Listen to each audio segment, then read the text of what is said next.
Good morning. My name is Lori Lacara, and I'm the Marketing and Community Outreach Manager for Hillside Memorial Park. On behalf of Paul Goldstein, our General Manager, and the entire organization, I would like to welcome you to our annual Father's Day Remembrance service. We each come here today with a unique set of memories, pictures in our minds that are captured in time, reflecting loving fathers, grandfathers, uncles, and all the important men that have influenced our lives. Collectively, we come together today to honor those that we have loved and lost. Although my children never met their great-grandfather Jack, I often see his sweet smile on my daughter's face, and my son has the same mischievous twinkle in his eye. Whenever he would come to our house, he would always give me $2, one for the tzedakah box and one to spend on anything I wanted. To this day, I still have my tzedakah box, and I take great joy as I watch my children continue this beautiful tradition of loving kindness. I am honored to be part of an organization that is committed to supporting the Jewish and greater Los Angeles community with partnerships and grants emphasizing the values of Tikkun Olam. I hope today's service will elicit the sweetest of memories and encourage you to share your stories with family and friends. And now it is my pleasure to welcome Rabbi Jonathan Aaron to lead us in today's service.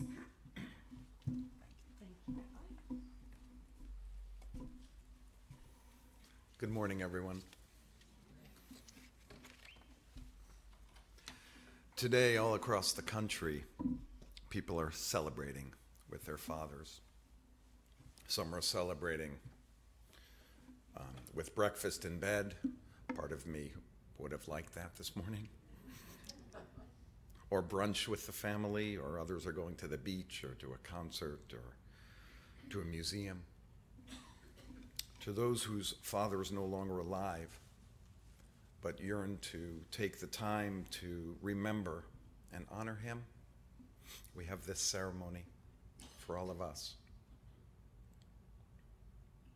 During our time together, you will have the opportunity to reflect on your father or grandfather or great-grandfather, or even a man who wasn't related to you but was like a father to you. Please allow the poetry and the prayers and the beautiful melodies to give you ease and help you to remember your loved one with chesed, with love and kindness in your heart. Being here this morning, this may sound strange, but it forced me to think about what it means to be a father. I have a dad. Ronald Aaron is his name. I actually called him on my way here. He just turned 90 years old this past January. I called him on the way over here to tell him that he was the best dad I ever had. He said, "What about your father, your father-in-law?" I said, "You're the best dad I ever had." I started thinking, even though every single person born onto this planet has a father, not all of them are the same. As a matter of fact, it's such a wide spectrum of what makes someone a father and the way that they do it. Some are strong and muscular and aggressive and tough and hard. And there are other fathers who are quiet and timid and weak or soft. There are still others who are rotund and humorous or stern or giddy or short or tall or stoic or loudmouthed or soft-spoken or steady or unreliable or spontaneous or patient or easily angered. You name it. Fathers are it. But there's something else, I think, that goes into making a father. Love and family and connection. And that that father's love begins with two strangers meeting each other. I'll never forget that first moment I met my two daughters. They had no idea who I was. And I had no idea what they would grow up to be. And yet, I knew that I loved them more than I'd loved any other human beings in the world. And that everything from that moment until now happened the way it happened, whether I wanted it to happen that way or not. Because life is not necessarily what you thought it would be, but what it really is. And it is certainly true what is written in Pirkei Avot in chapter 4:22, when it says, "Against your will you were formed, and against your will you were born, and against your will you will live, and against your will you will die." We don't have a choice of who our Father was or is. But every single day, with every word and every action and every moment of life, we forged and are forging the relationship that we have with our dad. And we dads with our children. And that connection, that love, it's very difficult to describe because it's unlike any other relationship that any of us have had or will have. After reading that little bit that I had written to my daughter, she said to me something that's, I thought, really important. She said, "Well, you know, the important part of being a father is when you become dad." And I was thinking, you know, she really is right. That being a father happens biologically. But being a dad, that's something different. Or being Abba, or being Pops, or Papa. I don't know, do any of you have names that you called your father that are different than those? You know, anyone have any nicknames that they called their dad? Fife? Clive. That's a good one. Do you have any names you called your dad? Poppy. Anyone else? No? People called just Dad? Daddy? Actually, that is my favorite. Pops? Any others people would like to share? So I guess we got Pops, we got Poppy, we have Dad, we have Abba. My child called me Abba until she went to our synagogue early childhood center, and then she started calling me Daddy after that point. But it's those nicknames that come from the loving kindness that happens between people. And it's really, you know, father is such a formal way to say it, and we do say Father's Day, but I think that what we're really talking about, we're talking about the person that we called a different name other than father, because they earned it. And they lived their lives with us in such a way that we wanted to call them that other moniker that brings us closer to them.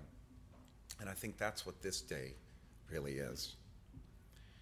It's the way our fathers became our dad, or our pops, or poppy, or whatever else you called him. It's what made him that special person who did those things for you that nobody else did for you in that particular way that he did it. It was the way that he looked at you. It was the way that he smiled at you or frowned at you that made all the difference in the world. So today we celebrate and we honor and we give love to our dads, our fathers, the men who devoted themselves to our lives.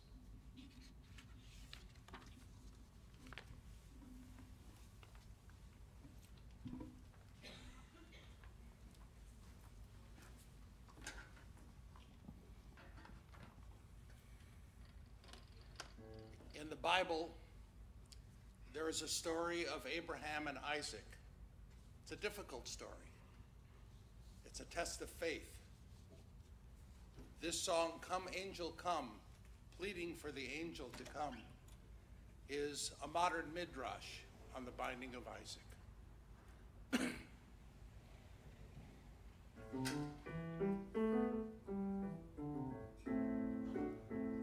Come now, my child, and lift the pile of wood.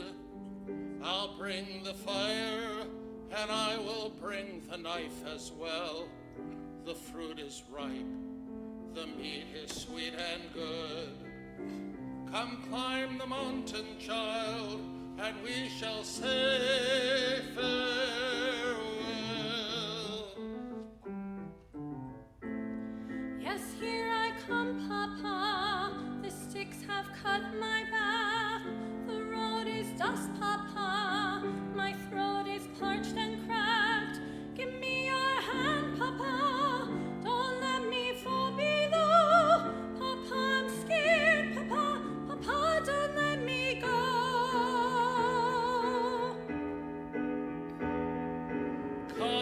Come, angel, come.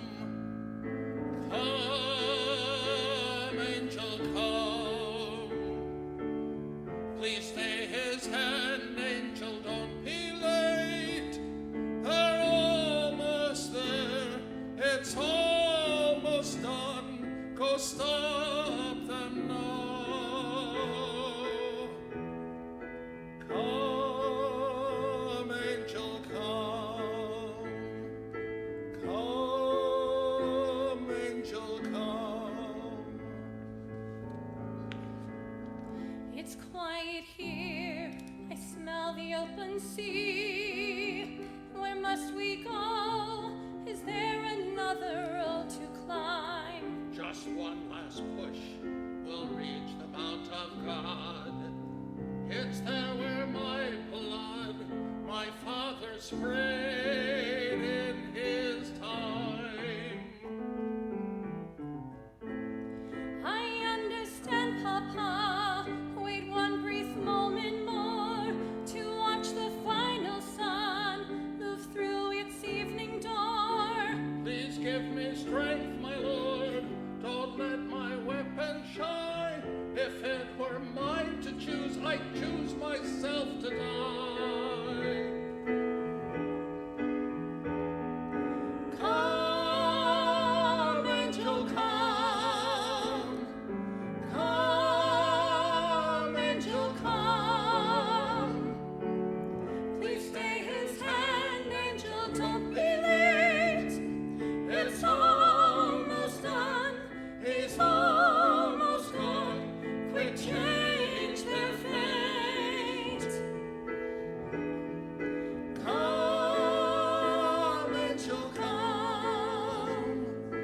Come, angel, come. Put down your load. The darkness has begun. I'll bind your hands. The pain won't last for very long. It's God's command. I slay my only child. And God's a father. God must know if it is wrong. I'll let you slaughter me. I'll be your sheep once more. But in the dust I see the crosses others bore. 6 million carry them to meet a murder squad. And there's not one the world has called by name of God.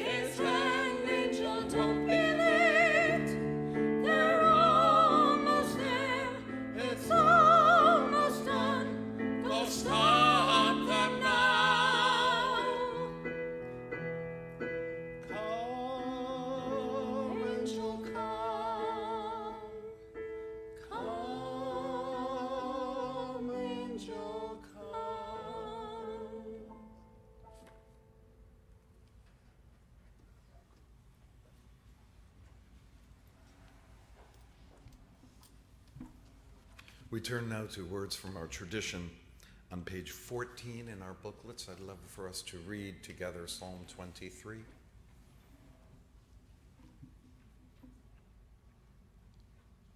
On the top of the page.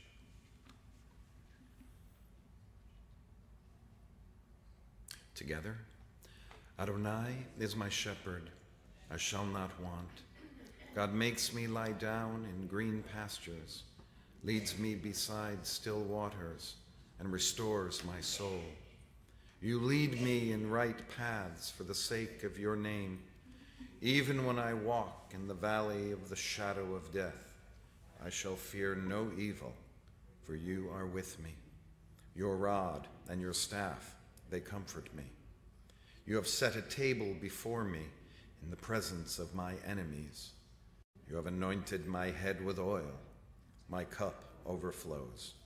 Surely goodness and mercy shall follow me all the days of my life, and I shall dwell in the house of God forever.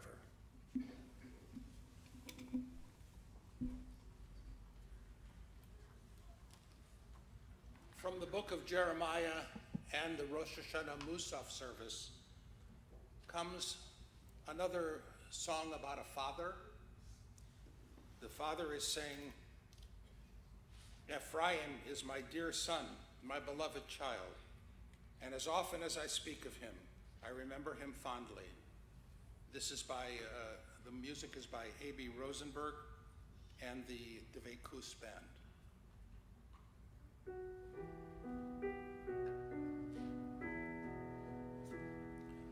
Haben Yakiri,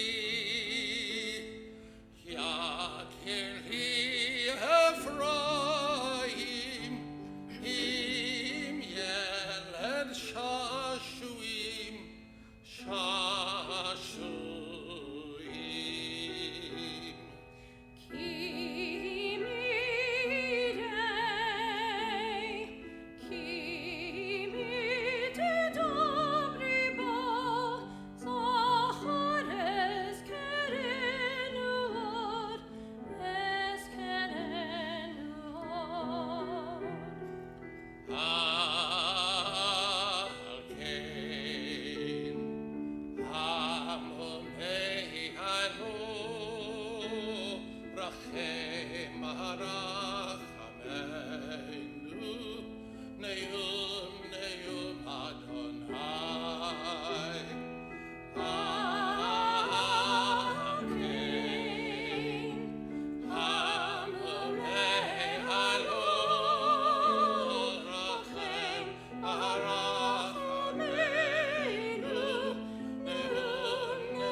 Hey everybody. Going to tell a story of sorts about my father. My father probably thinks I'm dead right now. It's been a couple hours since I last texted him, which is plenty of time for the worst to have happened. Fire, earthquake, drowning, perhaps something more mundane, a car accident, or some mishap with my balcony. He'll be pestering my mother, asking if she thinks I'm okay, if he should try calling me, at what point to get the authorities involved. Donald, my mother will say, shut up, he's fine. Later, when I call her, my mom will tell me about all this.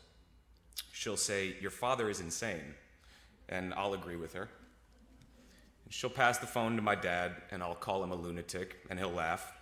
I can't help it, he'll say. I'm always worried about you. And we'll talk sports for a while, and when it's time to go, I'll tell him I love him, and he'll say, love you too, son. And this will be, for both of us, the simplest, the most pleasurable part of our day. And then, at some point tomorrow, my father will probably worry that I'm dead again. What is a father supposed to be? How are they supposed to act? What are they supposed to teach us? Here's a list, by no means complete or in order of importance, of things that my father did not teach me. How to shave, how to change a tire, what 0% APR financing means, how babies are made and proper precautions to take to avoid making of said babies, how to field a ground ball, how to throw a punch, the correct form for push-ups, the difference between a wrench and a socket wrench, the stock market, nothing at all about the stock market. I have no idea how any of that works.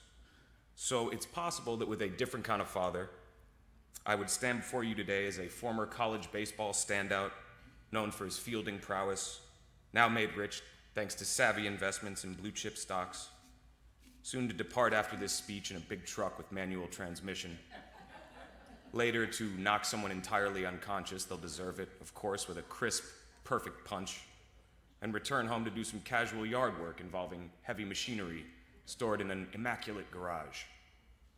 Thank God for my dad. My father was 45 when I was born. Though he's never told me this, I suspect he had finally reached an age where he was ready to admit that his dreams of being a writer would never pan out.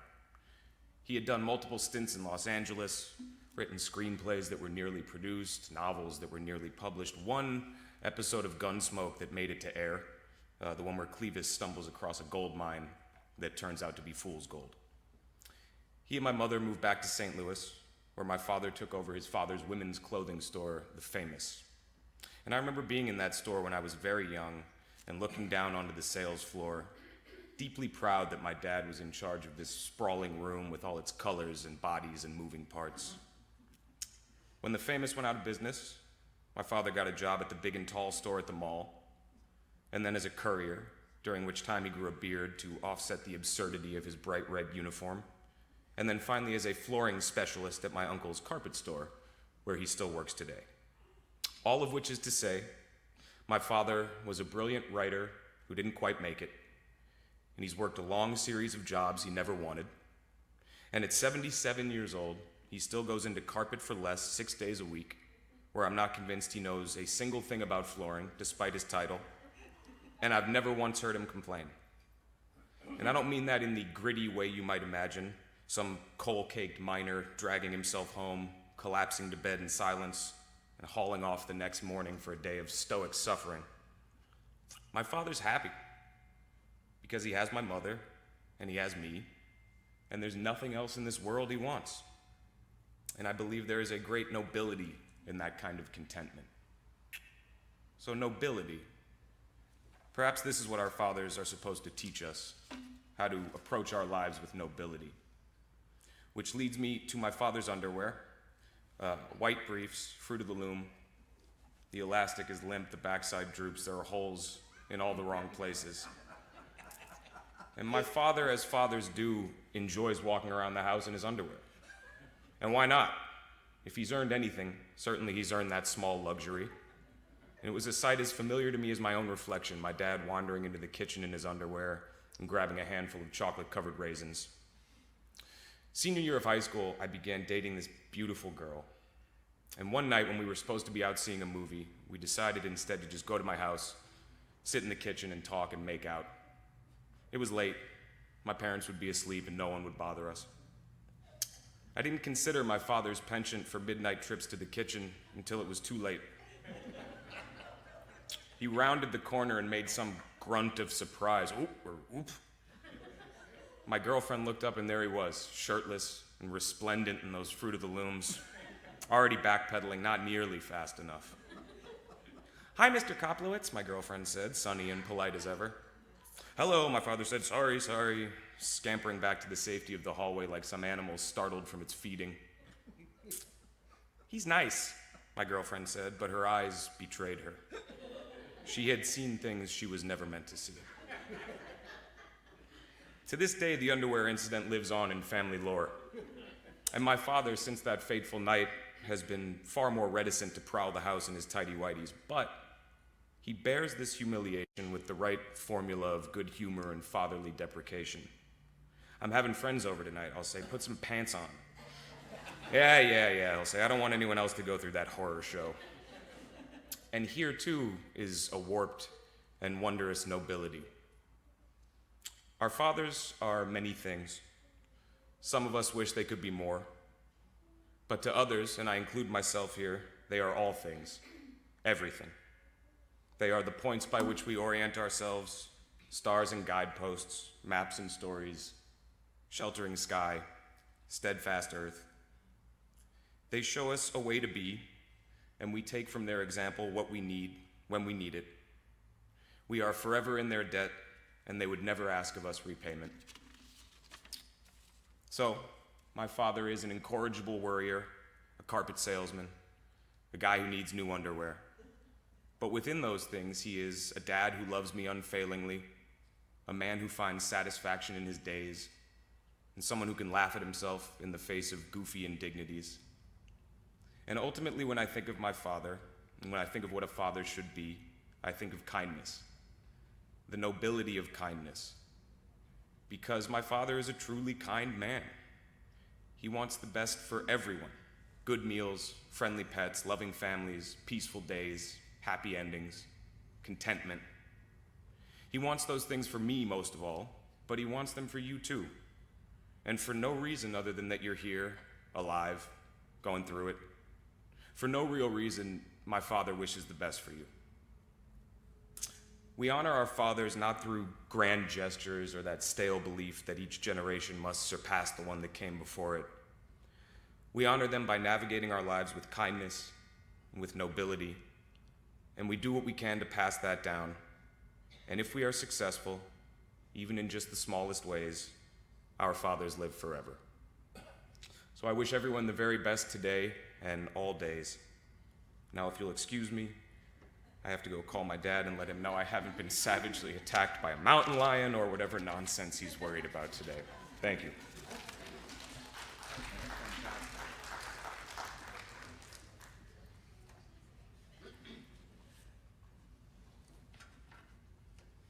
In the book of Micah, there is a messianic vision that the hearts of the fathers will turn to the children, and the hearts of the children will turn to the fathers. This is a setting of those words, V'heshiv levavot, by Michael Isaacson, written for her bat mitzvah.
First, I'd like to say, Joe, my dad didn't teach me any of those things as well, so maybe it's just Jewish fathers.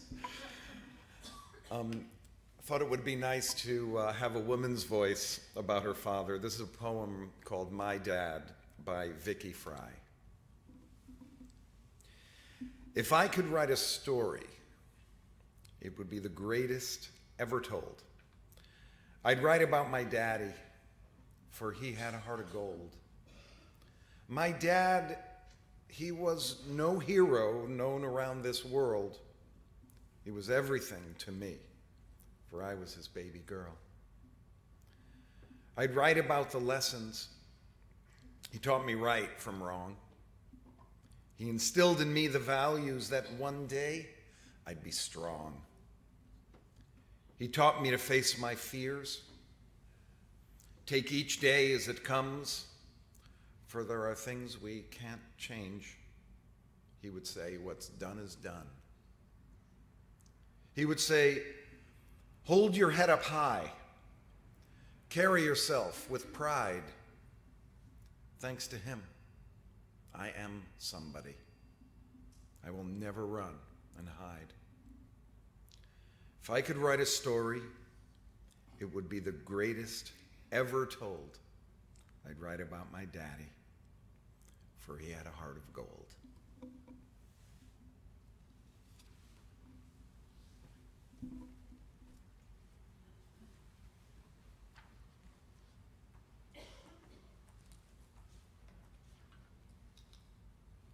From the Adon Olam prayer. This is Bi Ado by Craig Taubman.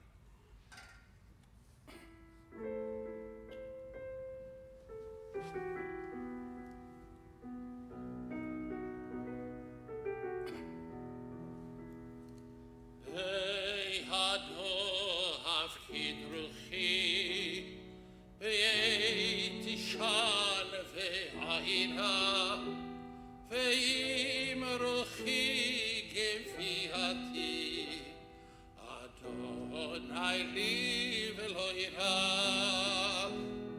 Ve'im Ruchi Geviati Adonai li v'lo ira My soul I give to you, my spirit in your care. Draw me near, I shall not fear. Hold me in your hand. Draw me near, I shall not fear. Safely in your hand. My soul I give to you, my spirit in your care. Hold me near, I shall not fear. Hold me in your hand. Hold me, I shall not fear. Safely in your hand.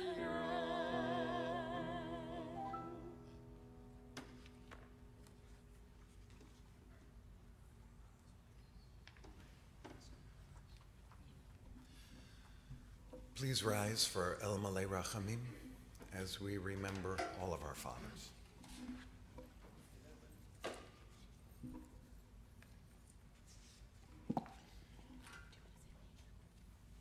If you'd like to follow along, it's on page 19 and 20.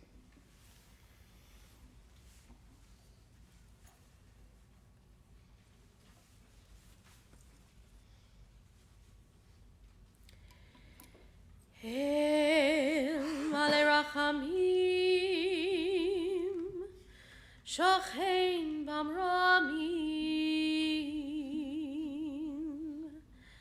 Hamseh Menucha Nechona, Tachat Kanfech HaShechina, Im Kedoshim U'Toharim, Kezohar Harakia, Mazhirim, לנשמות יקירינו שחלכו לעולמים. בעל הרחמים יסתירם בסתר כנפיו לעולמים, ויצרור בצורך החיים את נשמתם. אדוני הוא נחלתם, וינוחו בשלום על משכבם, ונאמר Amen. O God, full of compassion for those you bring into this world, grant complete repose under the wings of your presence to our loved ones who have entered eternity. Master of fatherly love, sheltered by your divine wings, may they join the company of the holy and pure who shine as bright as heaven. May their souls be bound up in the bond of eternal life. The eternal God is their inheritance. May they rest in peace, and we say, Amen. Amen. You may be seated.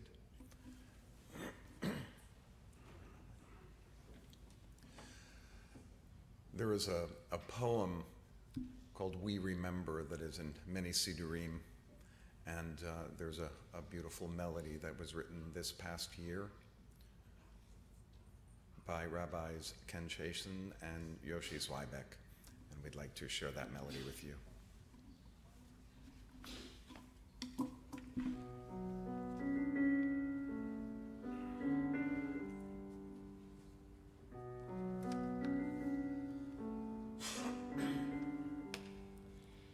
In the rising of the sun, we remember. In the blowing of the wind, we remember. In the opening of buds, we remember. We remember. In the blueness of the sky, we remember. In the rustling of the leaves, we remember. As the year starts and it ends, we remember. We remember. When we're weary and need strength, we remember. When we're lost and sick at heart, we remember. When we've joys we yearn to share, we remember. We remember. So long as we live, they too shall live. They are now a part of us. They are now a part of us. They are now a part of us. As we remember, we remember.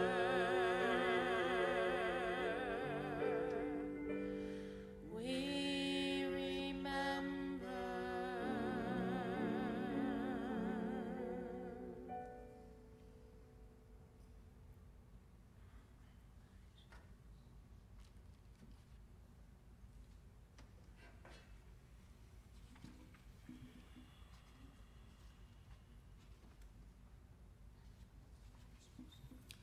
Let us take just a moment in silent meditation to remember.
Turn now to page 31 for Kaddish Yatom, the Mourner's Kaddish.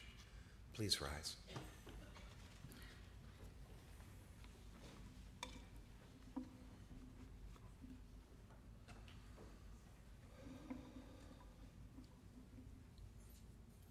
Yitgadal v'yitgadash shemei Rabba, bi'alma divra chirute v'yamlich malchute, b'chayechon u'v'yomechon u'b'chayei dochol Beit Yisrael, ba'agala u'v'zman kariv v'imru Amen. Yehi shemei Rabba mevarach le'olam u'l'olmei olmaya, yitbarach v'yishtabach v'yitpa'ar v'yitrumam v'yitnaseh, V'yet hadar, v'yet ale, v'yet halal, shemei tukudesha b'richu, le'ela min kol berchata v'shirata, tushpechata v'nechemata, da'amiran be'alma v'imru, amen. Yehi shlama rabba min shemaya, v'chaim aleinu v'al kol Yisrael, v'imru, amen. Oseh shalom b'mrumav, Hu ya'aseh shalom, aleinu ve'al kol Yisrael, v'imru, amen. May the source of peace send peace to all who mourn and comfort to all who are bereaved. And we say, Amen. Amen. We have a final hymn of Oseh Shalom, and you can stay standing and even put your arm around the person next to you so we can do a little Jewish singing and swaying. Hopefully you can sing along to this melody.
Please stay after our benediction.